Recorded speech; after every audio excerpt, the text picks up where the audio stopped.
Hello and welcome to a brand new edition of Money, Money, Money. I'm Sumaira Apti. A few weeks ago, we had done a show on the safe withdrawal rate. How much can you withdraw post-retirement to ensure that you don't run out of savings? And today, we are going to take this forward by talking about how you can upgrade your retirement corpus and what to do if you're starting later than desired. Joining me today is financial educator and director at FinSafe India, Mrin Agarwal. Hi, Mrin. Thanks very much for joining in. Let's dive straight into this topic of retirement, because we've seen that a lot of times people may invest in, say, EPF or pension schemes primarily aimed at generating a retirement corpus. But, clearly that's not going to be enough in a day like this. And clearly, to build a corpus which can beat inflation and grow to a decent amount, that's not going to ever do the job meaningfully, right? So how can an individual build a bigger retirement corpus, or if they have started already, how do they upgrade it to a meaningful amount? Good afternoon, Sumaira. Lovely to be on the show today. Yes, it is a reality that most people tend to depend on the employee provident fund or on some ad hoc investments for retirement, believing that this is going to be enough for them. But I think what happens is they don't really look at what are the sort of corpus it is really building. So, just to give you an idea, if you are 25 years old today, and you are investing till the age of 60, that means a 35-year period. And let us assume that you have a basic of 15,000 rupees per month, which is growing at 5% every year. Even then, after 35 years, your corpus is going to build up only to 48 lakhs.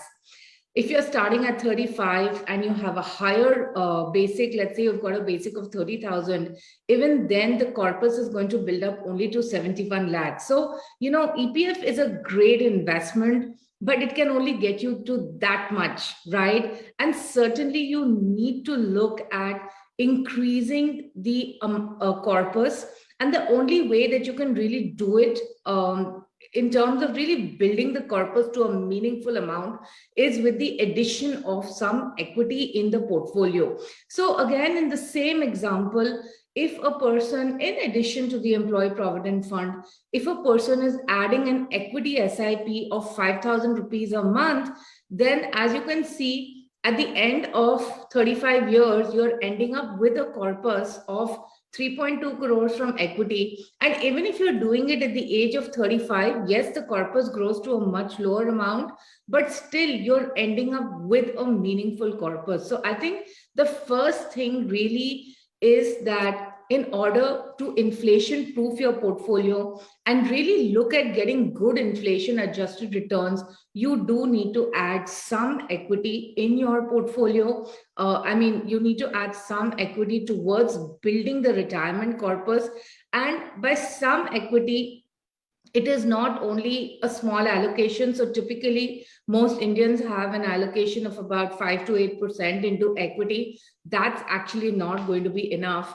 What you need is a much higher allocation to equity, somewhere in the range of about 25 to 30%, because that's what's really going to make a meaningful difference to the entire corpus. So really building your retirement or upgrading your retirement corpus is really about adding equity in the right proportion. And within equity, the instrument that you choose is going to be very important again. Right. So, Mrin, if you haven't saved for retirement, if there's somebody who's starting late, how do they get there? See, if you haven't saved for retirement, and I think this is a situation that a lot of people are in, where people do believe that they can start at 35, they can start doing this at 40, 45. And, honestly, by that time, it's very late, because what happens is that you have a lot of loans going on at that point of time. You have a lot of financial responsibilities. So, of course, starting early is very important, as I showed you through the example, right? So, and I'm sure, many times on your show, you have showed these statistics that starting at 25 versus starting at 35, what a big difference, right? Like in our own example, we were looking at 3.2 crores versus 94 lakhs. I mean, that is a huge difference for the extra 10 years that the person was invested. So, of course, starting early is important, but if you have started late, you will need to look at reducing expenses. There is no other way. I mean, either you generate more income, which is more difficult to do if you're in a job, or you look at reducing your expenses. Certainly, you will need to add equity allocation. And, again, here in the equity allocation, when you look at a lot of people today are veering towards index funds, which are typically the large cap indices. But when you look at the difference in the average category returns between the, large cap and mid cap on a 10-year basis, there's a difference of about 5%, right? So clearly, you will need to take some amount of risk in the equity allocation. I'm not saying put the entire equity allocation at risk, but certainly you will need to add some risk out there. Look at having some mid caps, maybe some small cap exposure. And I think the bigger one is really about looking what is in the rest of your portfolio. Because, while we can focus on how to build a retirement corpus, what is it that you have at present is what you need to look at. And you'll be surprised to know when people look at it, most of them find that they have very high exposure to, let's say, the investment led insurance schemes or deferred annuity plans. And a lot of these plans only give you like 5 to 6% return, which is not beating inflation. So, somewhere you have to take this step of weeding out something that's not beating inflation, even if it means taking a loss and taking it out of your portfolio and really looking at investing into instruments that are going to beat inflation. I think it's really as simple as that. Yeah, because otherwise you'll be getting a false assurance that, you have enough products in your basket, but are those products actually working sufficiently? The other thing, Amrin, is that, individuals do partially also withdraw, the EPF for, say, various purposes, maybe a medical emergency or other aspirational requirements. And therefore, they lose out, a little bit on the compounding benefit, right? In this case, is it possible to make up that shortfall? Yeah, in fact, again, it's something that I really advise against, because people do tend to withdraw from the EPF for purchase of a house, or it's okay for medical emergency, but purchase of a house or child education. And I always feel that there are better ways to save for such goals, right? Now, when you are exiting from the employee provident fund, you're losing out the biggest benefit that the product provides, which is compounding on the long term. So, just to give an example, if you're 25 today and you're, of course, having your EPF till the age of 60, and again, let us say a person is investing, has a basic of 15,000. Again, if you withdraw 5 lakhs, let's say at the age of 40, instead of having 48 lakhs, which is what we had talked about, you will have only 23 lakhs. So that is, the 5 lakh that you have withdrawn is going to lead to a big difference in the entire corpus from 48 lakhs to 23 lakhs, right? And obviously, you do need to look at making this up at some point. And again, the only way that you can really make this up is by taking long-term exposure to equities. Because again, the rate of growth that you will have in equities in the long term, and by long term, I mean 10 years plus, is certainly going to be better than any other instrument that you have. I mean, even if you look at statistically, it has been equities that has given you good returns over the long term. So I think this can be really made up only by investing an additional amount into equities. And you do need to look at making this up. See, again, a lot of people believe that we can remove money from the EPF and it'll just grow and it'll still be enough for retirement. It will not be as we have shown in the example. Yeah. All right, we're going to take a quick break, Min. We're going to come back, continue our conversation. We'll talk about, how various retirement options, investments stack up against each other, and also what a basic retirement plan looks like. Do stay tuned. We'll be right back.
Hi, welcome back here with Money, Money, Money. And with us, we have Mrin Agarwal of FinSafe India talking about how you can upgrade your retirement corpus. We've spoken a little bit about, how the retirement kitty can be stacked up or, boosted up a little bit. But now let's talk about what comprises the retirement kitty and, how things fare against each other. Mrin, how would you compare the various investment options for retirement, say, like the NPS? There's, of course, equity, there's deferred annuity, ULIPs. I mean, how do they stack up? All right. So, firstly, let's look at ULIPs and deferred annuities because these seem to be the preferred products, or these seem to be the products that people tend to consider for retirement, believing that because they believe that they'll get a pension out of it. And certainly, yes, they do get a pension.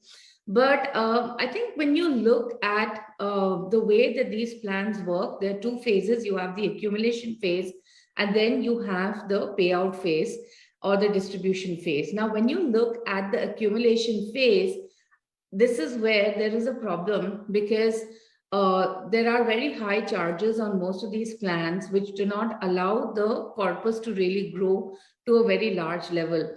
The reason investors tend to invest into this is because on the promise of a guaranteed return in the distribution phase. But then when you look at the overall returns, most of these do not return you more than 4 to 5%. Again, you do have NPS, which is the National Pension Scheme. It is a pension market-linked pension scheme from the government, however, managed by different pension fund managers. The way it again works is that you invest till the age of 60. It's the age of 60 and not retirement. And after 60, at 60, 60% of the amount can be withdrawn tax-free and 40% gets invested into a pension scheme. So it's a good combination of getting a fixed amount and getting a lump sum amount and also getting a pension. The only thing is that you might find NPS to be a little inflexible because you really cannot withdraw the money in the interim. And you can withdraw a small amount, but a larger portion would always go into an annuity. NPS is, of course, very, very low cost investment scheme. And then you have, of course, a whole host of mutual funds that are available for investment. You'd also have the retirement schemes which are available for investment. So, what I would say is that, first of all, comparing on various parameters, of course, NPS is the lowest cost, but it comes with low liquidity as compared to equity funds, which come with very high liquidity. In terms of risk, I think all three products have the same equity risk. It's just that in the insurance schemes, this risk is really not perceived, but actually it's the same risk across all the three products. And of course, equity schemes do not give you a pension. So if you as an investor want to decide what to do, first and foremost, I would always say stay away from the deferred annuity plans because these are just not going to give you good returns. Now, again, when we compare returns of equity mutual funds with the NPS, and I've looked at the NPS active E account, which is the active equity account. So typically most NPS schemes tend to invest more in large caps. So I think the correct comparison is then with large cap equity funds with the average, with the active equity choice in NPS. And if you see, I think the returns are pretty similar. Yes, NPS seems to be doing better, and that could be because of the lower costs that NPS come with. So if you as an investor now need to decide between NPS and equity, the first question you need to ask yourself is that do you want a pension post 60? Yes or no. So if you want a pension, certainly you go in for NPS. If you don't want a pension, you look at equity. The second question is to ask yourself, do you want more flexibility, or do you want to have an investment where you just invest and you forget about it? Because NPS is really meant, for people who find it difficult to find out which scheme to choose, when to enter, when to exit, how much allocation and stuff like that. So if you're one of those people who want to just find something which is easy to invest in, where you can, invest and forget about it, NPS is certainly a choice. If you want to be more actively involved, equities is your choice, but the point to ask yourself is that can you remain disciplined? So it's a question of your discipline. It's a question of whether you want a pension or not. So, and third is the flexibility that you want. So I think, based on these three parameters, you can choose between NPS or between equities. Okay, Mrin, what about the NPS Tier 2 account? So the NPS Tier 2 account is a savings account. It doesn't come with any of the tax benefits. So NPS has this tax deduction that's available over and above Section 80C, which is another thing that makes NPS quite attractive. But the Tier 2 account does not have this benefit. And the other thing is that you can remove the money from the Tier 2 account at any point in time. But what you need to remember is that the returns are going to be completely taxable. So I'm really not in favor of the Tier 2 account as such. I think just sticking with the NPS Tier 1 account is good enough. Okay.